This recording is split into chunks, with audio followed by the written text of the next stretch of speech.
आज के इस वीडियो में हम लोग क्लास 10th के राजनीति शास्त्र के चैप्टर नंबर 3 देखने वाले हैं, जिसका नाम है सत्ता में भागीदारी की कार्य प्रणाली।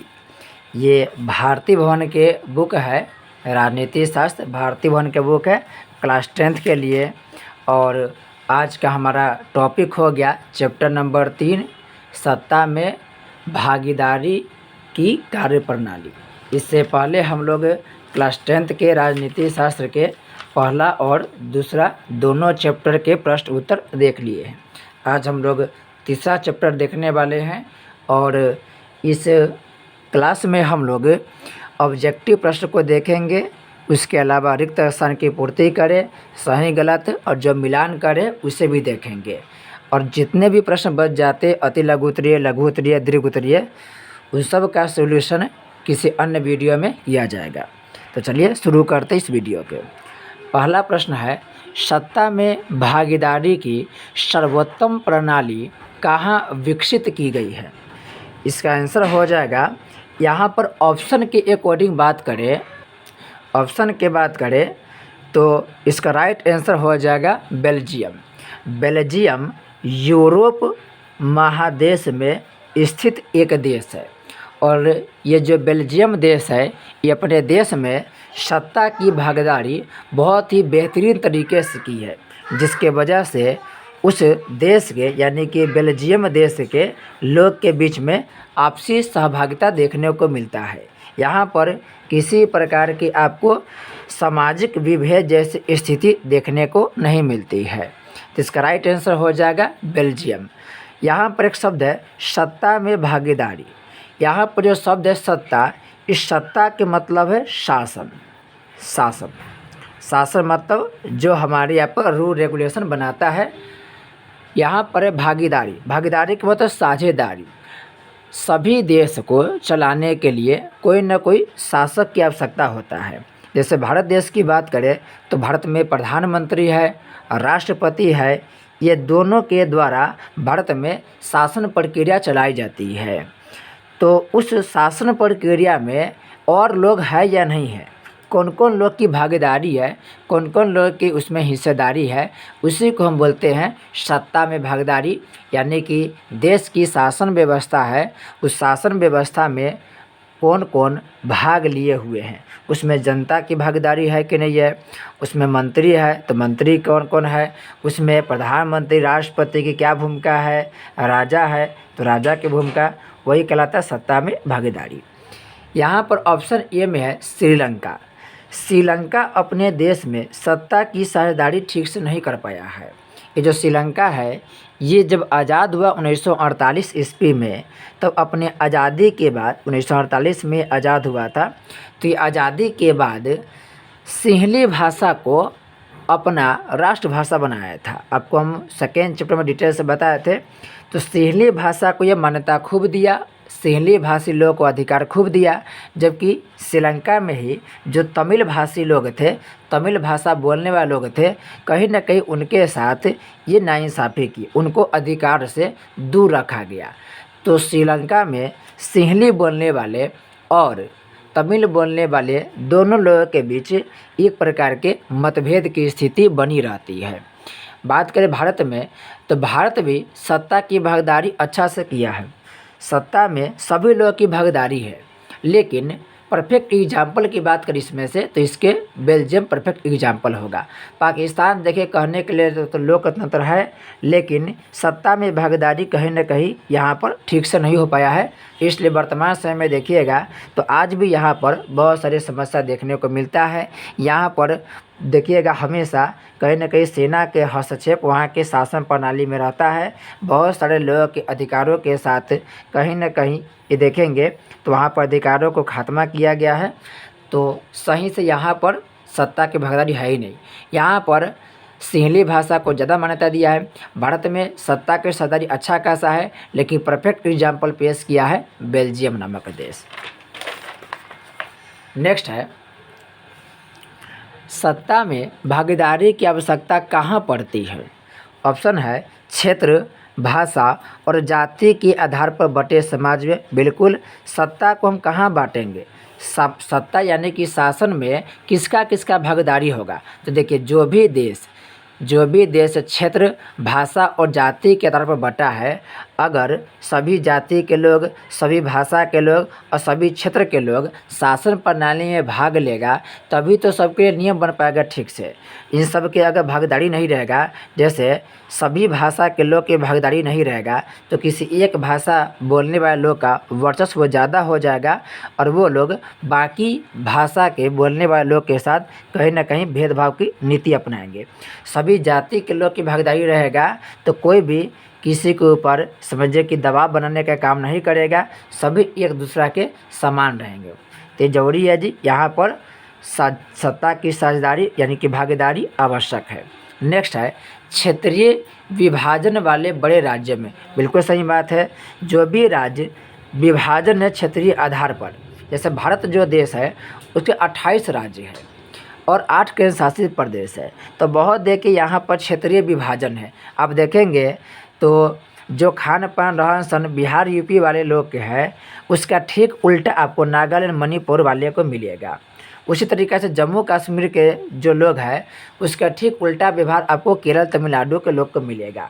तो सभी को अगर हम भागीदारी देंगे, सभी को सत्ता में हम स्थान देंगे तो कहीं ना कहीं उन सभी लोगों के बीच समानता की भावना आएगा और देश मजबूत बनेगा। तो ये भी सही है, यहाँ भी सत्ता की भागीदारी देनी चाहिए। फिर दिया है प्रत्येक लोकतांत्रिक राज्य में, ये भी बिल्कुल सही है। जो भी देश अपने आप को लोकतंत्र कहता है इसका सीधा मतलब होना चाहिए कि उस देश में निवास करने वाले जितने भी लोग हैं सभी लोग उस देश के संविधान के अनुसार बराबर है। सभी लोगों को अधिकार मिलना चाहिए, सत्ता में भागीदारी होनी चाहिए। सत्ता में भागीदारी होगा तभी वे आपस में समान होंगे और कहीं ना कहीं ये स्थिति देश को आगे बढ़ाने में काम करती है। नेक्स्ट है बेल्जियम के किस शहर के स्कूलों में फ्रेंच बोलने पर रोक लगा दी गई। आपको मैं इससे पहले के वीडियो में बताए थे कि ये जो बेल्जियम है यह यूरोप के एक देश है, इसकी राजधानी है ब्रुसेल्स। ये याद रखेंगे। आपको जहाँ पर हम बोलेंगे ये महत्वपूर्ण टिक लगाएंगे, हालांकि वीडियो क्लास में बताएंगे आपको जो भी पॉइंट टिक लगाएंगे उसको तो हर हाल में याद करना ही है। बाकी भी तत्व को आप याद रखेंगे लेकिन जिस पर हम टिक लगाएंगे उसको अनिवार्य रूप से याद करना है। बेल्जियम के कह रहा है कि किस शहर के स्कूलों में फ्रेंच बोलने पर रोक लगा दी। इसका राइट आंसर हो जाएगा मर्सटेम। मर्सटेम बेल्जियम के एक शहर है और यहाँ के स्कूल में फ्रेंच बोलने पर रोक लगा दिया। इसे रोक लगा दिया ताकि कि वहाँ पर जो भी अन्य भाषाएं बोली जाती है उन लोगों के बीच में आपसी एकता की भावना हो जाए। तो सभी भाषाई लोगों के साथ आपसी एकता की भावना हो जाए, इसलिए वहाँ पर फ्रेंच बोलने पर रोक लगा दी गई। बेल्जियम जो देश है यूरोप में है, इसकी राजधानी ब्रुसेल्स है और बेल्जियम में फ्रेंच भाषा, डच भाषा और जर्मन भाषा बोली जाती है। तो फ्रेंच हो गया, फिर उसके बाद आपको बताया डच भाषा और जर्मन भाषा बोली जाती है। और बेल्जियम जो देश है वो तीनों भाषा बोलने वाले लोगों के साथ समानता का व्यवहार करी है। सत्ता में इन तीनों का बराबर के समझिए कि योगदान है, बराबर की भागीदारी है। इसी वजह से सत्ता में साझेदारी अच्छा होने की वजह से इस देश में देखिएगा तो समाज में आपको असमानता नहीं मिलेगी। सभी लोग संतुष्ट की भावना रखे हुए हैं और सभी लोग एक दूसरे के सहयोग करने वाले में से हैं। ये जो एंटवर्म है ये भी बेल्जियम का एक शहर है। नेक्स्ट है सत्ता में भागीदारी का सही लाभ क्या है। हम सत्ता में बंटवारा ही क्यों करते हैं। देखिएगा अभी वर्तमान में तो भारत में जो सत्ता है यानी शासन प्रणाली है, जैसे हमारे यहाँ पर 545 लोकसभा की सीट है, तो 545 लोकसभा की सीट है तो इस 545 में हिंदू लोग भी है, मुस्लिम भी है, सिख भी है, जैन भी है, बौद्ध भी है। हिंदू में सभी जातियों के लोग इसमें शामिल है। भारत के जम्मू कश्मीर के भी लोग हैं, मेघालय के भी है, बिहार के भी है, यूपी के भी है, महाराष्ट्र के भी सभी लोग हैं। इसमें महिलाएं भी है, पुरुष भी है। तो आप देख रहे हैं कि सत्ता में सभी लोग हैं, सभी की भागीदारी है और सभी की भागीदारी से क्या फ़र्क पड़ता है, क्या फ़ायदा होता है, वही बात यहाँ पर दिया है। तो कह रहा है कि निर्णय लेने की प्रक्रिया में देरी। देखिए सत्ता में जब भागीदारी होगा, जब सबको भागीदारी दे देंगे तो निर्णय जल्दी होगा, न कि निर्णय में देरी होगा। जैसे मान लेते हैं कि इसमें 545 में 50 महिला की संख्या है। अब महिलाओं के लिए जो भी नियम कानून की आवश्यकता होगी उस निर्णय में लेट नहीं होगा, बल्कि चूँकि ऑलरेडी यहाँ पर पहले से महिला है, इसलिए महिलाओं के पक्ष में कानून बनाना होगा तो निर्णय जल्दी हो जाएगा, न कि उस निर्णय में देरी होगी। दूसरा कह रहा है कि अस्थिरता एवं आपसी फूट में वृद्धि, ये गलत होगा, क्योंकि जहाँ पर सत्ता की में बंटवारा करेंगे वहाँ पर स्थिरता आएगी, न कि अस्थिरता। तो वहाँ पर स्थिरता आएगी। दूसरा, आपस में लोग एक दूसरे के समर्थन में होंगे, न कि आपस में फूट पड़ेगा।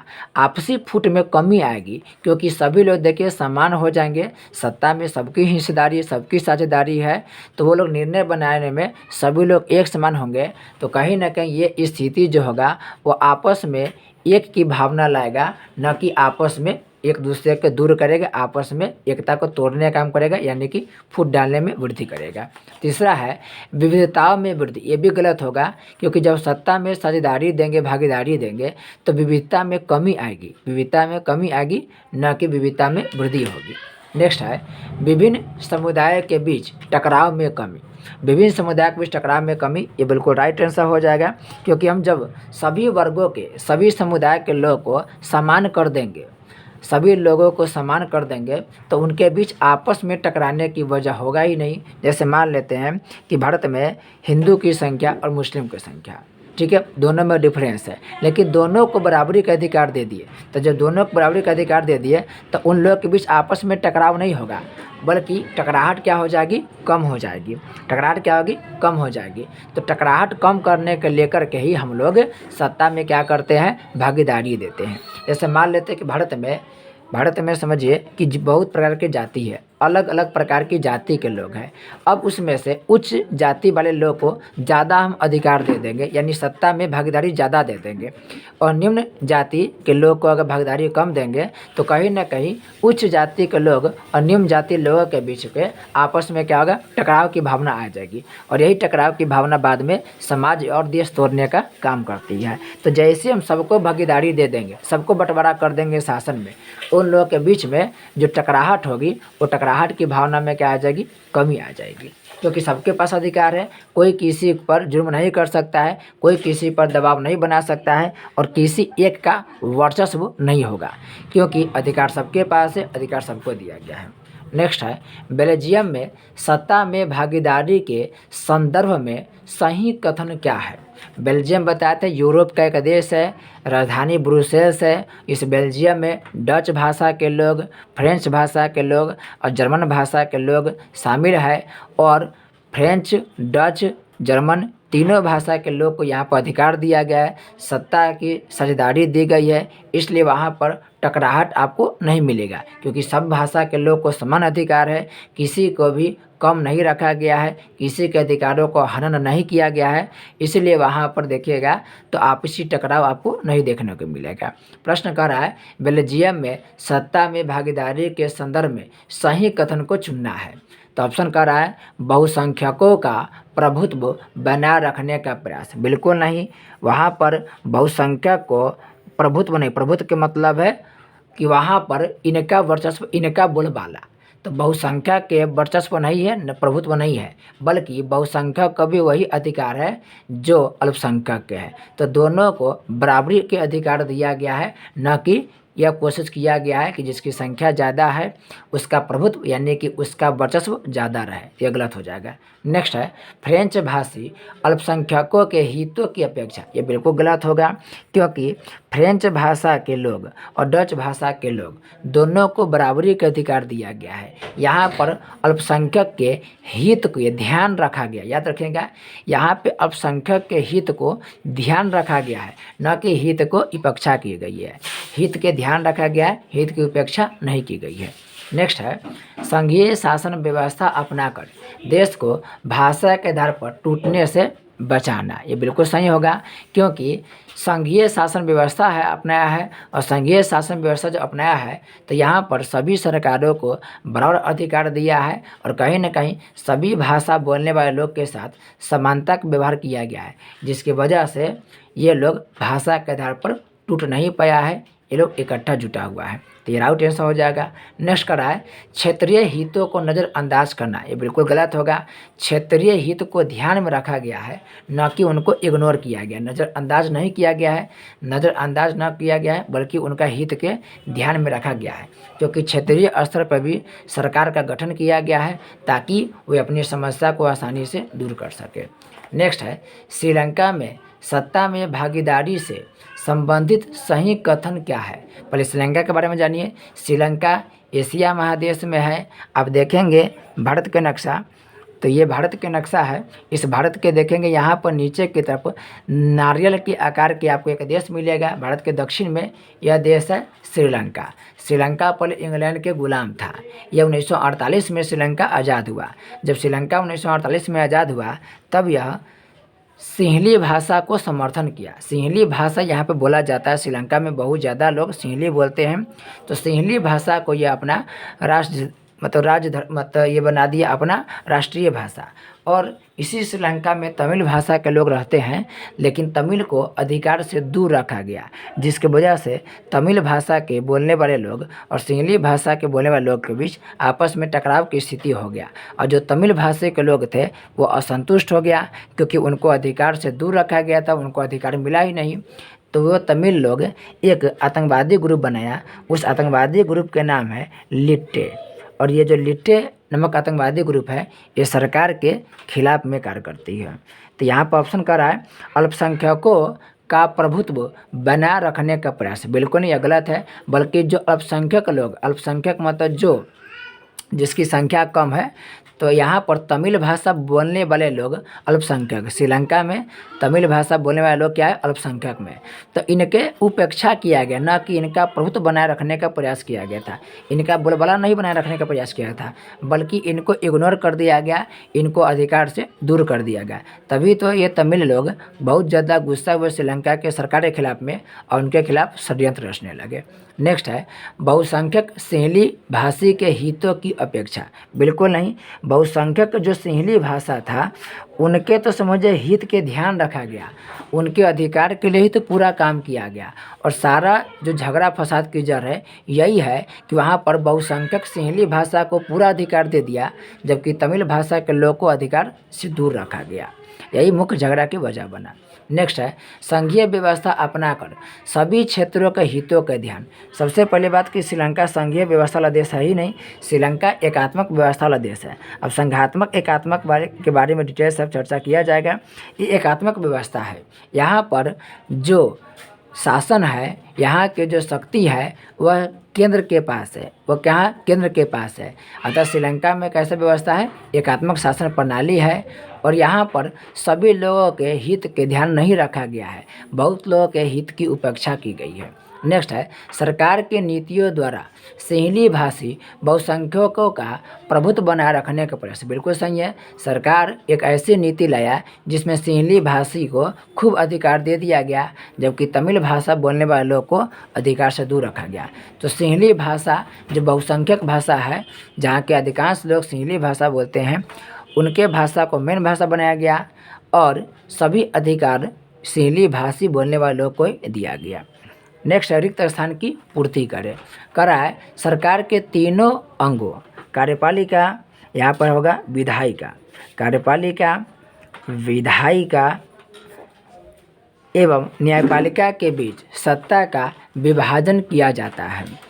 सरकार के 3 अंग होता है। सरकार के 3 अंग है, एक होता है कार्यपालिका, एक होता है विधायिका और एक होता है न्यायपालिका।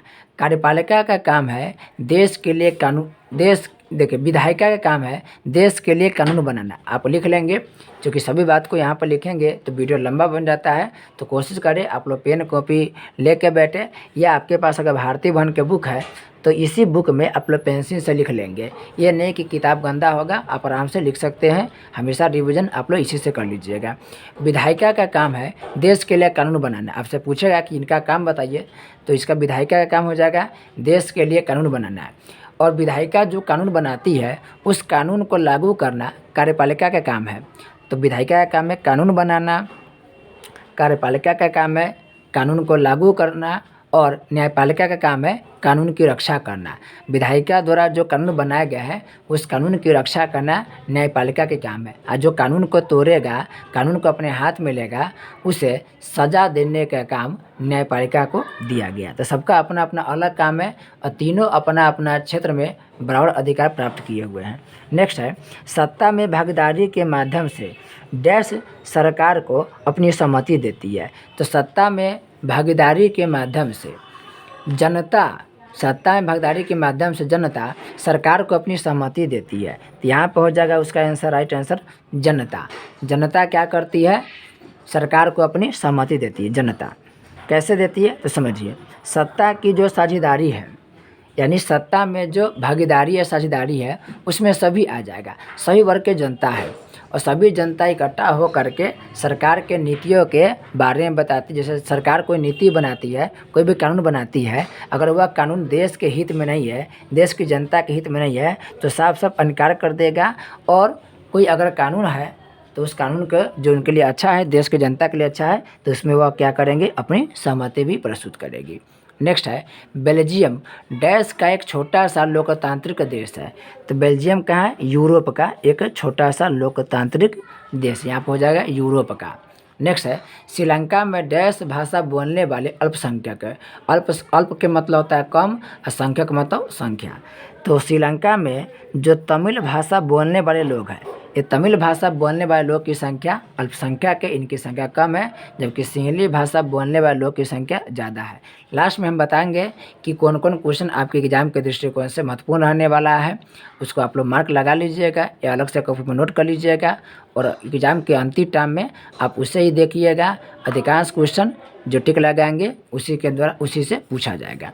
नेक्स्ट है, यूरोपीय संघ का मुख्यालय ब्रुसेल्स, ये इंपॉर्टेंट है, यहाँ से प्रश्न पूछा जाता है। लास्ट में बताएंगे हम सबको डिटेल से। यूरोपीय संघ का मुख्यालय कहाँ है? तो यूरोपीय संघ के मुख्यालय ब्रुसेल्स। अब ब्रुसेल्स कहाँ है? तो बेल्जियम की राजधानी है। नेक्स्ट है, भारतीय संविधान में सत्ता के विभाजन के उद्देश्य से डैश सूचियों का प्रावधान है। यह होगा 3 सूची, ये भी ठीक है। भारत के संविधान में सत्ता के बंटवारा के लिए कितने सूची है? 3 सूची है। 3 सूची, एक है संघ सूची, 3 सूची में एक सूची का नाम है संघ सूची, एक सूची है जिसका नाम है राज्य सूची, और एक सूची जिसका नाम है समवर्ती सूची।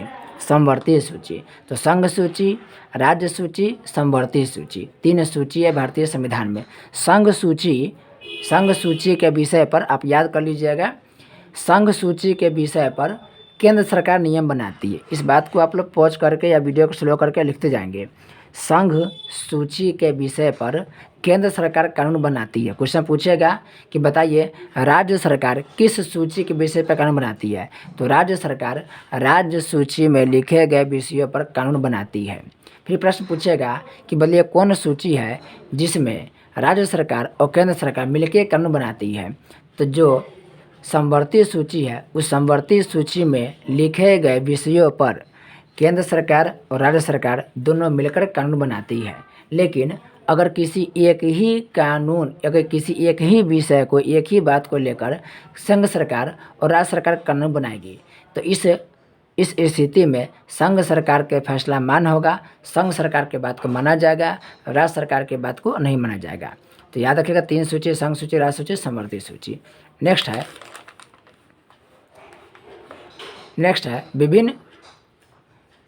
विभिन्न पेशाओं और व्यापार से जुड़े लोग अपने हितों की पूर्ति के लिए डैश का गठन करते हैं। फिर से देखिएगा, करा के विभिन्न पेशाओं और व्यापार से जुड़े लोग अपने हितों की पूर्ति के लिए डैश का गठन करते हैं।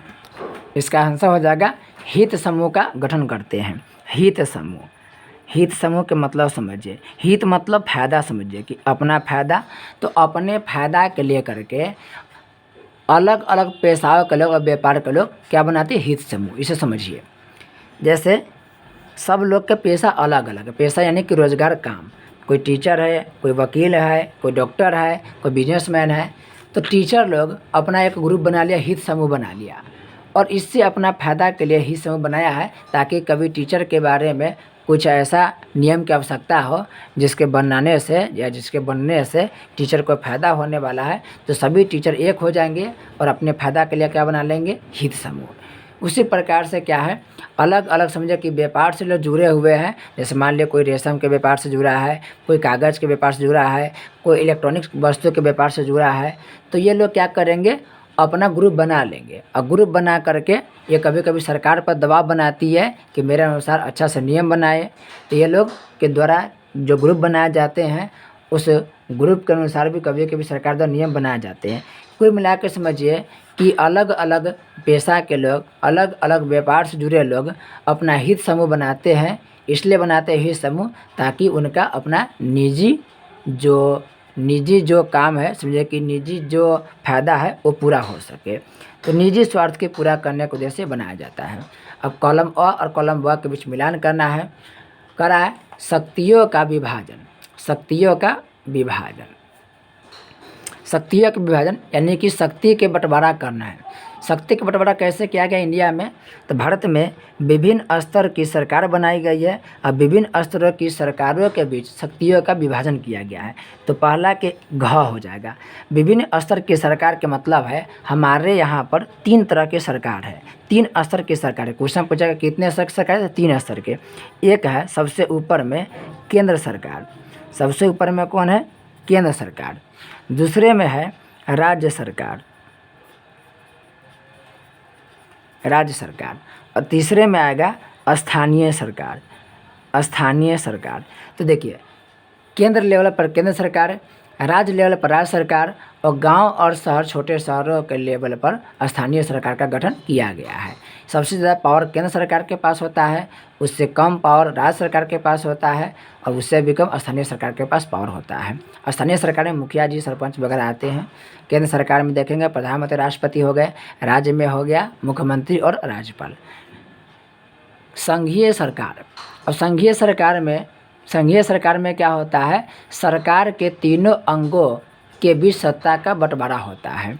संघीय सरकार में क्या होता है, सरकार के जो 3 अंग है, 3 अंग में कौन कौन आता है, कार्यपालिका, विधायिका और न्यायपालिका।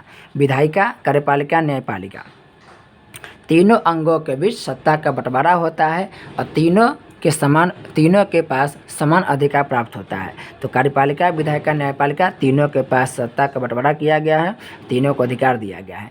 नेक्स्ट है गठबंधन सरकार।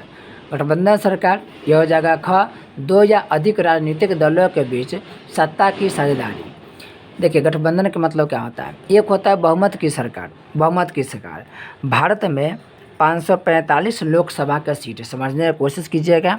अब 545 में जिसको भी आधा मतलब 50% से ज़्यादा सीट मिल जाएगा, 50% से ज़्यादा सीट मिल जाएगा, 50% से अगर एक भी सीट ज़्यादा हो गया तो उस पार्टी के बहुमत साबित हो जाएगा और वह सरकार बना लेगी। तो 545 के देखेंगे तो ये 2, 7 और 272, यानी आप 273 समझिए, क्योंकि ये आधा नहीं कर सकते हैं।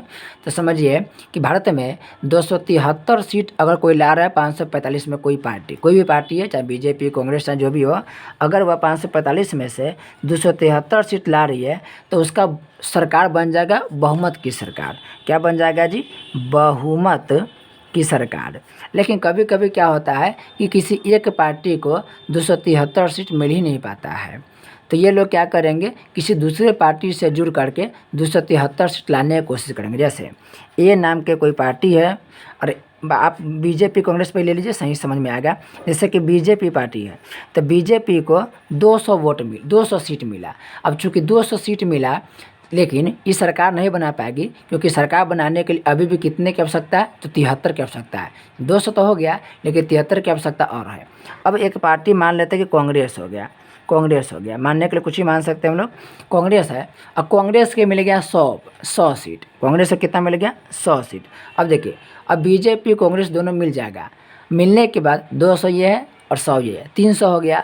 सरकार बनाने के लिए कितना चाहिए, तो 273 चाहिए। यहाँ पर कितना है, तो 300 है, तो ये दोनों मिल करके सरकार बना लेगी। तो ये देखिए, ये अलग दल है, ये अलग दल, ये अलग पार्टी है, अलग पार्टी है। लेकिन जब दोनों मिल करके सरकार बनाएगी, चाहे 2 पार्टी हो, चाहे 2 से अधिक पार्टी हो सके कांग्रेस को 50 मिला हो, कांग्रेस को 50 मिला हो और एक कोई तीसरा पार्टी है उसको 50 मिला है, तो देखिए तीनों पार्टी मिला करके 273 से आगे सीट लाएगा।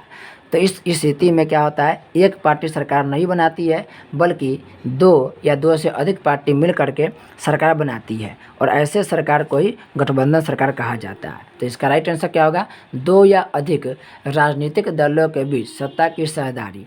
2 या 2 से अधिक राजनीतिक पार्टी मिलकर जब सरकार का निर्माण करती है तो उस सरकार को हम लोग गठबंधन सरकार कहते हैं। इस बात को आप वीडियो स्लो करके लिख लीजिएगा।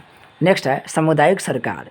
इसका आंसर हो जाएगा क, विभिन्न सामाजिक समूहों के बीच सत्ता की भागीदारी। स्थानीय मतलब समझिए, सामुदायिक या स्थानीय का मतलब समझिए जो हमारे ग्रामीण स्तर लेवल पर है, शहर के सबसे छोटे क्षेत्र के लेवल पर है, तो वहाँ पर सामुदायिक सरकार रहेगा ताकि उस समाज में जो भी आवश्यकता है वहाँ के सामुदायिक सरकार सॉल्व कर लेगी। जैसे मान लेते हैं कि आपके घर के आगे के नाली खराब है, रोड खराब है, तो यह डायरेक्ट प्रधानमंत्री को आप कंप्लेन नहीं कर सकते हैं।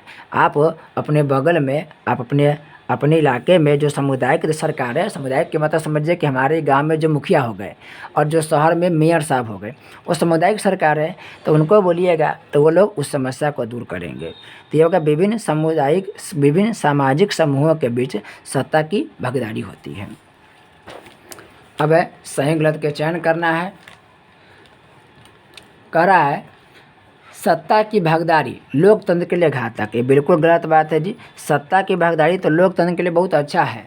हम अगर सबको सत्ता में भागीदारी दे देंगे तो आपस में तो मतभेद की स्थिति होगा ही नहीं, सब समान रहेंगे, सब बराबरी का अधिकार रहेगा। फिर ना कोई नीच जाति के लोग हैं, ना कोई उच्च जाति के लोग हैं, ना किसी का धर्म बड़ा होगा, ना किसी का छोटा। सब क्या होगा, बराबर होगा। कोई किसी के ऊपर दबाव नहीं डाल सकता है, किसी का भी प्रभुत्व स्थापित नहीं होगा। नेक्स्ट है सत्ता की भागीदारी से सामाजिक समूहों के बीच टकराव की संभावना कम रहती है। बिल्कुल राइट आंसर है। जब भी हम शासन की बंटवारा कर देंगे, क्योंकि शासन में महिला भी है, शासन में सभी धर्म के लोग हैं, शासन में सभी जाति के लोग हैं, तो किसी एक जाति के लेकर नियम तो बना नहीं सकते हैं, किसी एक जाति के फायदा के नियम नहीं बना सकते, क्योंकि बाकी जाति के भी लोग तो वहाँ पर है। किसी एक धर्म के फायदा के नियम नहीं बना सकते हैं, क्योंकि बाकी धर्म के लोग भी तो वहाँ पर है। तो सत्ता की जब भागीदारी करते हैं तो सामाजिक समूह के टकराव क्या होता है, कम हो जाता है। यही वही दिया है, सामाजिक समूह के बीच टकराव की संभावना कम हो जाती है। बिल्कुल राइट है। नेक्स्ट है विभिन्न सामाजिक समूहों के बीच सत्ता की भागीदारी से अल्पसंख्यकों के हित सुरक्षित रहते हैं। कह रहा कि विभिन्न सामाजिक समूहों के बीच सत्ता की भागीदारी से अल्पसंख्यकों के हित, बिल्कुल सही है। जैसे मान लेते हैं कि भारत में समझिए कि कोई किसी खास जाति के लोग की संख्या बहुत कम है, और बहुत कम है तो लेकिन उसको भी सत्ता में क्या है, भागीदारी मिला हुआ है, सत्ता में उसको भी साझेदारी मिला, भागीदारी मिला हुआ है। तो वो लोग की संख्या भले ही कम होगा, लेकिन नियम चूँकि वो भी बना रहे हैं, नियम बनाने वाले में से वो भी है, इसलिए उनके खिलाफ में कोई ऐसा नियम नहीं बन सकता है।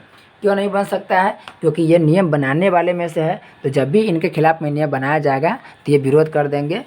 तो जब भी हम लोग का बात करते हैं सत्ता की भागीदारी के, तो वहाँ पर भले किसी की संख्या ज़्यादा हो चाहे कम हो, सभी के फायदा यानी कि सभी के हित सुरक्षित रखा जाता है। सभी के हित क्या होगा, सुरक्षित रखा जाता है। सभी के मान सम्मान रखा जाता है, सभी की बातों का ध्यान रखा जाता है। नेक्स्ट है भारत में सत्ता की भागीदारी में अल्पसंख्यकों का प्रभुत्व बनाए रखने का प्रयास किया जाता है। ये बिल्कुल गलत होगा। देखिए जब भी सत्ता की भागीदारी करते हैं तो किसी का भी प्रभुत्व नहीं रहता, किसी का बोलबाला नहीं रहेगा, बाकी सभी लोग क्या रहेगा, समान रहेगा, प्रभुत्व नहीं बनता है। नेक्स्ट लोकतांत्रिक व्यवस्था में किसी एक दल का निर्वाचन में बहुमत नहीं आने पर गठबंधन सरकार का गठन होता है। बिल्कुल सही बात है।